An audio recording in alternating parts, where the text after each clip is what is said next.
Ya, silakan Al Ayubi. Buka mikrofon Anda. Singkat tepat jelas. Cek, cek, cek, cek. Sudah jelas itu. Selamat malam Pak MIM. Ya, selamat malam. Silakan. Gimana? Apa kabar Pak MIM? Sehat ya?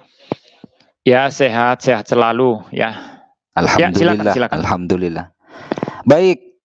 Terima kasih waktunya Pak Muriwali Yanto Matalu. Saya sangat suka dengan Anda ya, karena Anda tidak mati-matian membela Israel. Itu yang pertama. Begini Pak MYM, Anda mengatakan bahwa Isa bukan Yesus dan Yesus bukan Isa. Pertanyaan saya begini.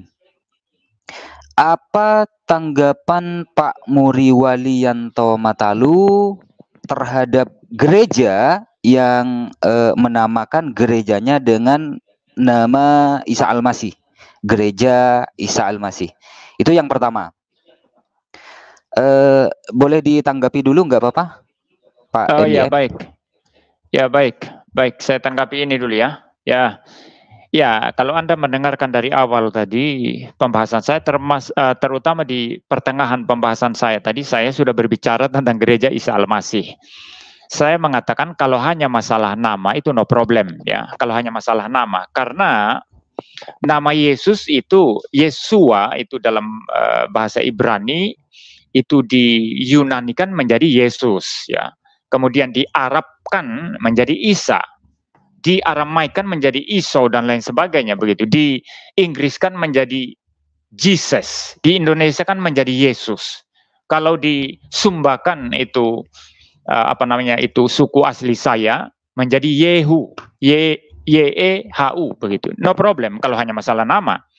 Selama maksudnya itu adalah Yesus Kristus yang diajarkan di dalam Alkitab.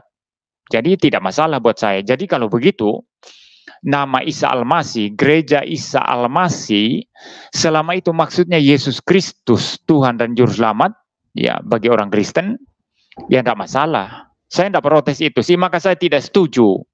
Saya tidak setuju dengan kejadian-kejadian beberapa waktu yang lalu itu yang tidak menggunakan lagi istilah nama Isa Al-Masih, ya karena ada perbedaan katanya. Kalau hanya masalah nama, kenapa diubah? Enggak masalah, toh di Arab pun ada orang-orang Kristen juga kok. Saya tidak masalah itu ya, itu saya pikir itu cukup jawaban saya. Yang pertanyaan kedua apa? Baik, terima kasih Pak MIM. Boleh saya menanggapi jawaban Pak MIM? Ini debat namanya, nanti saya bilang nggak ada debat di sini. Oh gitu ya. Oke, nggak apa-apa. Ya, Anda tanya aja. Ya. Baik. Terima kasih Pak MIM.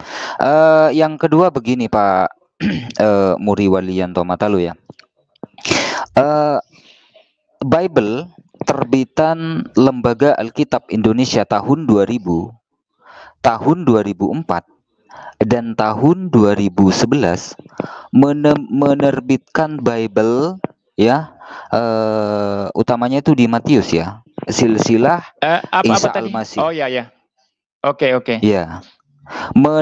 LAI, Lembaga Alkitab Indonesia itu menerbitkan Bible ya tahun 2000, tahun 2004 dan tahun 2011 itu masih menggunakan nama Isa Al-Masih, anak Daud, anak Ibrahim gitu di Matius itu. Tanggapan Pak MYM seperti apa? Dan kenapa LAI menggunakan nama Isa Al-Masih kalau memang menurut kekristenan Isa Al-Masih bukan Yesus Kristus gitu?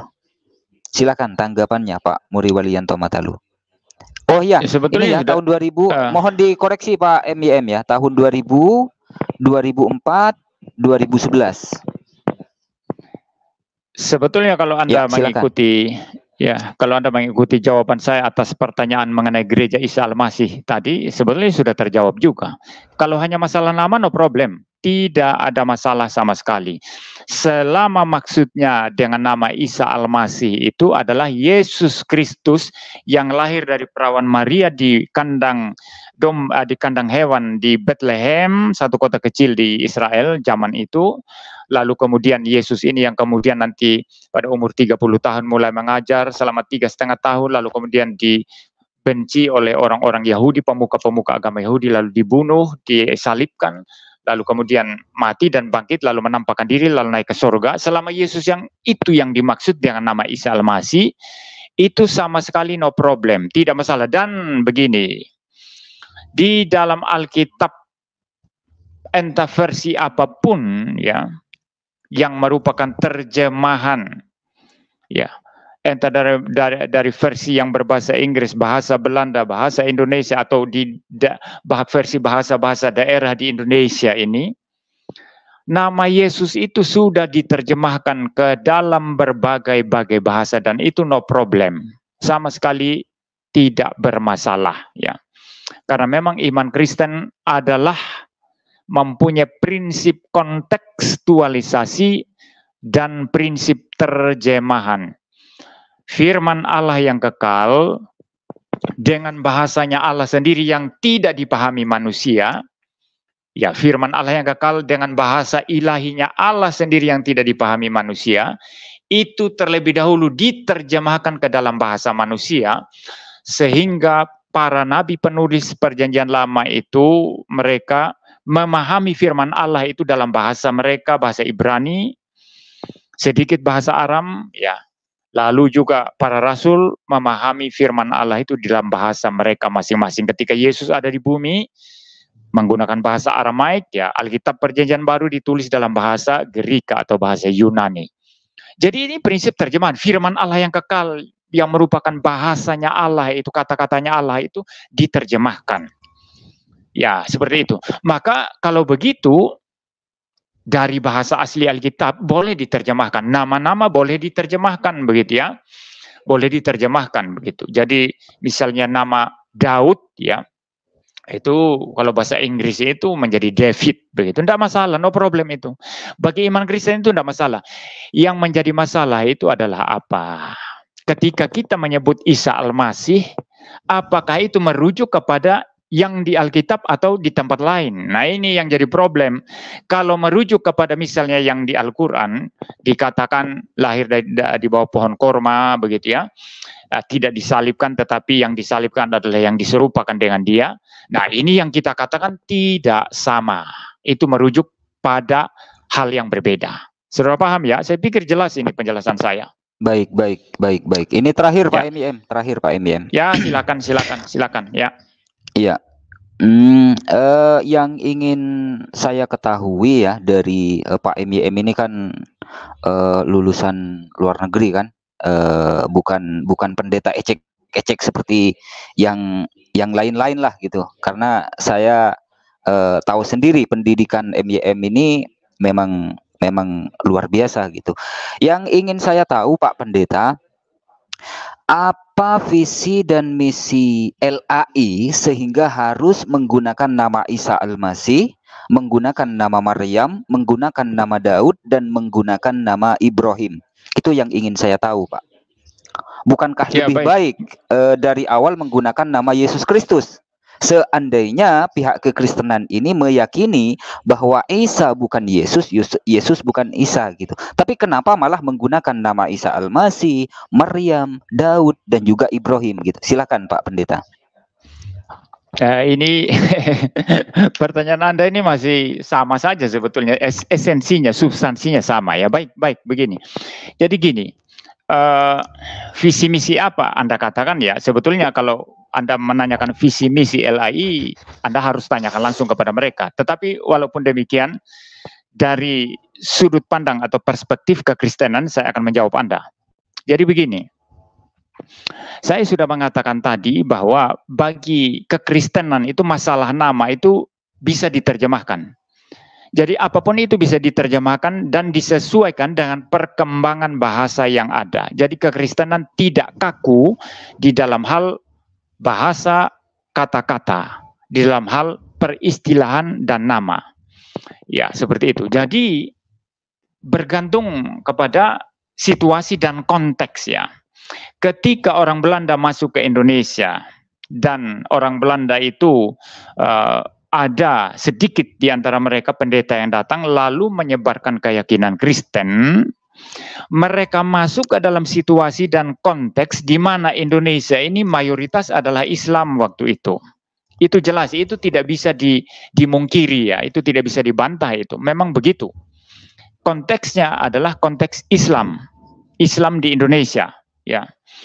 Nah, maka bagaimana menggunakan kata-kata pun, bagaimana menggunakan bahasa pun, peristilahan-peristilahan yang ada, mau tidak mau dipengaruhi oleh konteks yang ada. Konteks Indonesia waktu itu, yang memang itu mayoritas Islam.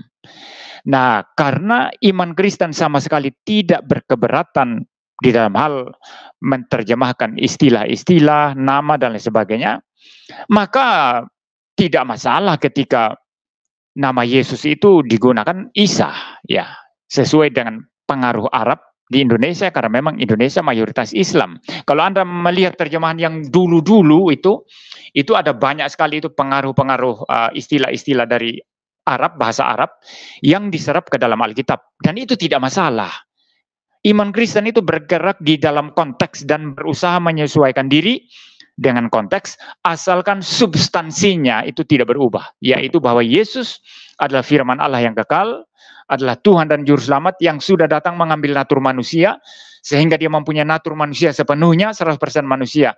Tetapi pada saat yang sama di dalam keilahiannya, dia adalah Allah 100%, dan kemudian dalam kemanusiaannya dia boleh mati di atas kayu salib, lalu kemudian dia bangkit, menampakkan diri, lalu naik ke surga, kemudian akan datang kali yang kedua. Itu substansinya. Selama itu tidak diubah, nama boleh diterjemahkan, tidak masalah. Maka LAI tidak masalah itu.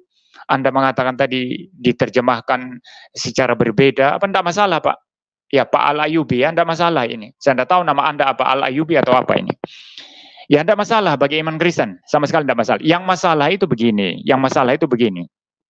Kalau Yesus Kristus atau Isa Al-Masih itu kemudian diartikan secara berbeda dari apa yang disaksikan Alkitab, digambarkan secara berbeda. Nah, itu yang bermasalah. Misalnya kalau ada pendeta khotbah Natal, ya, lalu mengatakan Yesus Kristus lahir di bawah pohon korma. Nah, bagi kami ini tidak bisa diterima. Itu berarti Yesus Kristus yang lain, bukan Yesus Kristus versi Alkitab. Tidak masalah, Pak. Jadi apapun visi misi LAI bagi kami, ya itu tidak masalah. Karena kami tidak menegasikan atau tidak menolak itu prinsip terjemahan dan kontekstualisasi. Iman Kristen memang bersifat kontekstualisasi. Ya baik ya, saya pikir cukup ya, Pak Al-Ayubi. Terakhir Pak MIM, Pak MIM. Tadi Anda berkata terakhir, sekarang terakhir. Ini ya lupa. Ini betul-betul terakhir. Saya lupa. Ya, ini betul-betul terakhir ya. Ya. Ini terakhir. Yang saya tahu Pak Muri Waluyanto Matalu, dulu tidak ada orang Kristen yang mengatakan bahwa Yesus itu bukan Isa itu bukan Yesus. Itu dulu. Tapi entah beberapa tahun belakangan ini umat Kristen itu getol mengatakan bahwa Yesus bukan Isa atau Isa bukan Yesus gitu. Itu baru-baru aja nih, baru 3 tahunan lah, kurang lebih 3 tahunan lah ya. Ada istilah Isa bukan Yesus, Yesus bukan Isa. Tapi di awal-awal umat Kristen itu nggak ada yang mengatakan seperti itu gitu. Apakah boleh saya berasumsi LAI menggunakan nama Isa Al-Masih, nama Maryam, nama Daud dan juga nama Ibrahim? Itu apakah boleh saya berasumsi bahwa visi dan misi LAI itu untuk kristenisasi umat Islam di Indonesia gitu Pak Muri Waluyanto Matalu? Itu asumsi loh ya, asumsi saya loh ya. Ya, silakan Pak MIM. Kalau kita anggap ini ruang ilmiah dan akademik, maka pertanyaan Anda menjadi tidak relevan. Anda tidak bisa memberikan satu cap ya atau satu kepada LAI berdasarkan pada satu asumsi yang tidak ada buktinya begitu, atau asumsi yang tidak berdasar begitu ya. Ya, tapi karena ini berupa satu pertanyaan yang diarahkan kepada saya boleh mengatakan bahwa pada dasarnya LAI itu sudah sesuai dan apa yang memang itu diyakini oleh orang Kristen, ya, bahwa kitab boleh diterjemahkan, bahkan harus diterjemahkan supaya bisa dibaca oleh segala bangsa, segala bahasa, oleh orang-orang dari berbagai bahasa, berbagai bangsa. Dan saya pikir itu visi yang paling utama dan paling penting, ya, sehingga nanti ketika nama-nama itu kemudian mengalami perkembangan atau perubahan atau apapun, itu sesuatu yang sama sekali tidak bermasalah, ya, sama sekali tidak bermasalah. Jadi saya sudah mengatakan tadi berulang-ulang, ya, bahwa iman Kristen itu kontekstualisasi. Iman Kristen itu mempunyai sifat terjemahan. Itu sebabnya pun kami percaya bahwa pribadi kedua Allah Tritunggal, Sang Logos Ilahi itu mengkontekstualisasikan dirinya, datang ke dalam dunia mengambil natur manusia, sehingga bisa menjangkau manusia, dilihat oleh manusia, bisa dilihat ketika dia hidup dan mengajar dan dia mati bagi manusia berdosa. Jadi memang itu inti iman Kristen. Jadi Anda pun terus mengejar, ya, mengenai LAI, ya. Selama yang Anda permasalahkan ini masalah perubahan nama atau perkembangan terjemahan-terjemahan yang ada, bagi kami orang Kristen dan bagi LAI itu adalah sesuatu yang nonsens, yang tidak ada artinya apa-apa. Karena iman kami memang kontekstualisasi. Jadi saya pikir tidak ada gunanya Anda mempertanyakan itu bagi kami orang Kristen. Ya, mudah-mudahan ini jelas, ya, ya. Jadi bagi kami terjemahan itu sangat penting sekali. Jadi bebas saja menerjemahkan nama, istilah dan lain sebagainya. Ya. Baik. Terima kasih Pak MIM, ya, sudah ini saya lupa. Ya. Saya lupa satu hal. Ya, Anda katakan tadi baru-baru ini saja apologet Kristen itu mengatakan Yesus bukan Isa, padahal dulu-dulunya itu dikatakan sama, begitu, ya. Sepertinya pendapat guru gembul ini sama dengan Anda. Bukan begitu. Begini, bukan Pak begitu. Ya, begini Pak M. Nggak, saya sudah Pak jelas MIM. tadi. Apa? Enggak, karena begini, ya. Sejak dulu sampai satu tahun terakhir ini, kalau ada kesaksian misalnya di gereja, ya mereka membawa nama-nama Isa Al-Masih yang ada dalam Al-Qur'an, bahkan mereka mengisahkan Isa Al-Masih yang ada di dalam Al-Qur'an, gitu. Itu kalau dalam ranah, ya, dalam ranah kesaksian, ya. Dalam ranah kesaksian, gitu. Ya baik, saya sudah paham. Nah, kalau itu maksud Anda, ini posisi saya sangat jelas dan clear, ya. Pendeta-pendeta atau penginjil-penginjil ketika berbicara Yesus Kristus tetapi rujukannya Al-Quran, itu adalah pendeta-pendeta tidak beres. Ini clear posisi saya. Itu adalah penginjil-penginjil yang tidak beres. Karena bagi kami orang Kristen, membicarakan Yesus Kristus pakai Alkitab itu sumber yang cukup dan tidak perlu ditambah dengan sumber lain. Maka kalau ada pendeta mengkhotbahkan Yesus, ya mengkhotbahkan Yesus, tapi yang dibahas Al-Quran, yang dibahas ayat-ayat Al-Quran, bagi saya itu tidak beres. Dan di dalam konteks ini saya mengatakan bahwa sebetulnya Isa yang ada dalam Al-Quran dan Yesus yang ada dalam Alkitab itu berbeda. Kalau berbeda, mengapa para pendeta ini dan penginjil ini merujuk kepada Al-Quran? Nah, ini jadi problem. Jadi bagi saya, maaf kalau saya mengatakan mereka adalah pendeta-pendeta dan penginjil-penginjil yang tidak beres. Saya tegas sekali. Tidak beres.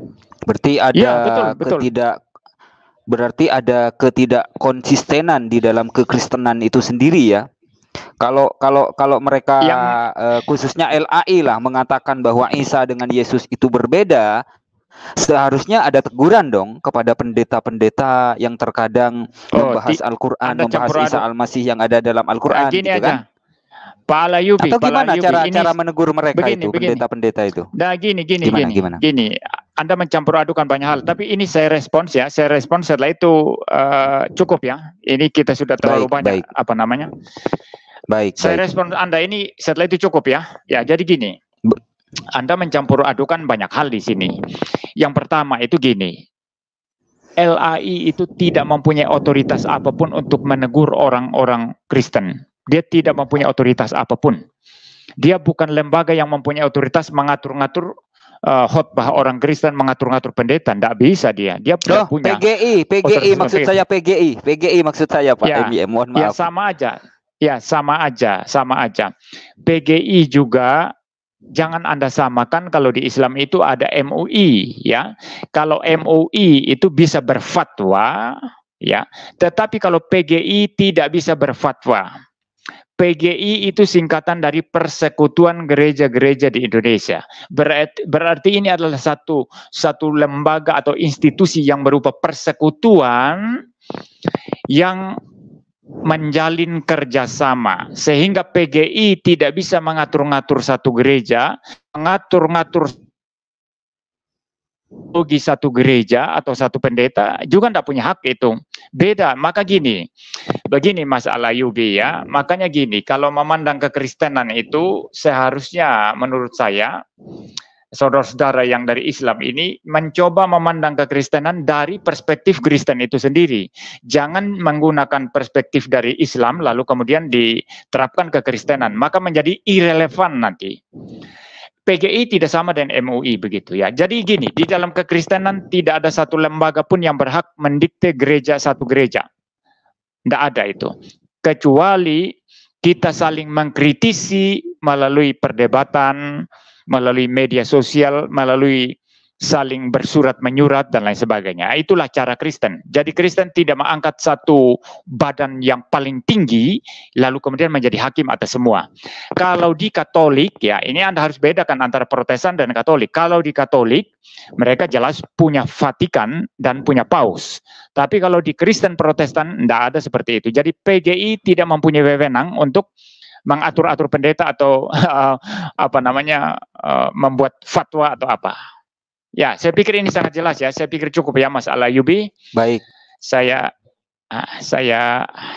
selesaikan. Ini ada yang mau masuk tadi, tapi saya pikir cukup, ya, saudara, ya.